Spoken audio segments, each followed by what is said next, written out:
Good afternoon, everyone. I'm the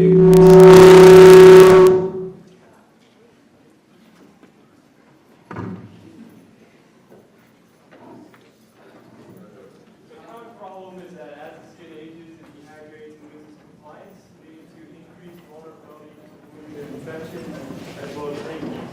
A study at a long-term care facility showed that 92% of institutionalized elderly sustain at least one skin tear every year, some of which develop into life-threatening infections.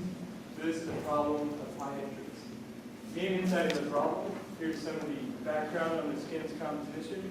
Comprises the epidermis, dermis, hypodermis, as well as the extracellular matrix, which offers structural and biochemical support to the lineage. The ECM comprises structural proteins like collagen and elastin, glycoproteins like fibronectin and laminin, and proteoglycans, which embed the structural proteins and are critical for wound healing.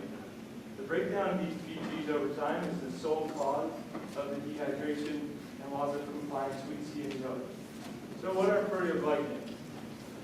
They are a protein core with covalently attached glycosaminoglycan chains.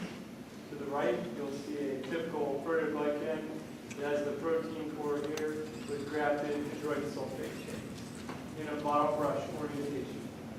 So PGs have both mechanical and biological functions, including increased water uptake due to the negatively charged GAG chains, as well as aiding in the last two stages of wound healing, being cell migration and proliferation, and remodeling, where the PGs bind the type 1 collagen fibers to align the skin.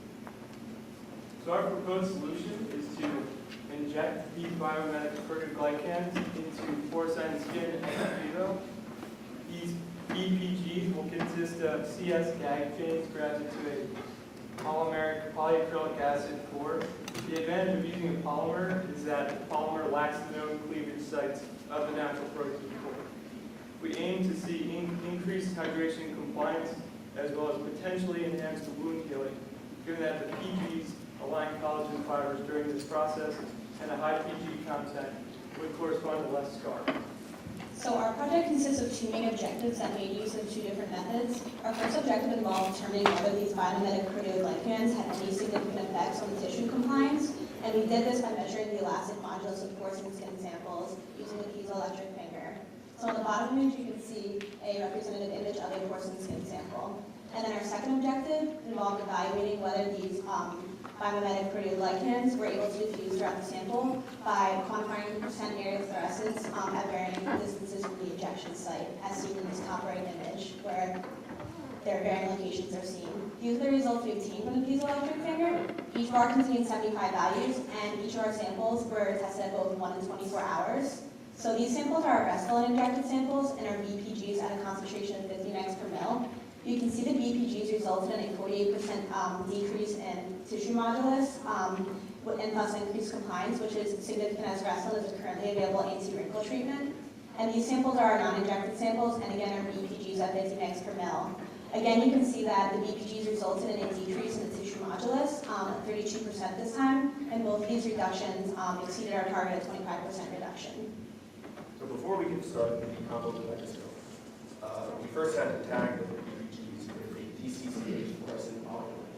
Then took that solution, injected that into the skin samples, let them diffuse for 1 hour and 24 hours, embedded those samples, froze them, cryosected them on the cryostat, and then proceeded to get them under the confocal microscope.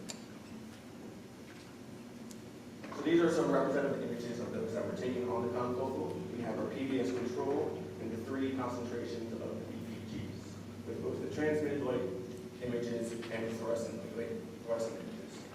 So what we did is we took these fluorescent images and we ran them through MATLAB code that processed the image and gave us a percent area of fluorescence for that image for the sample. This would help us look at the fusion of the sample.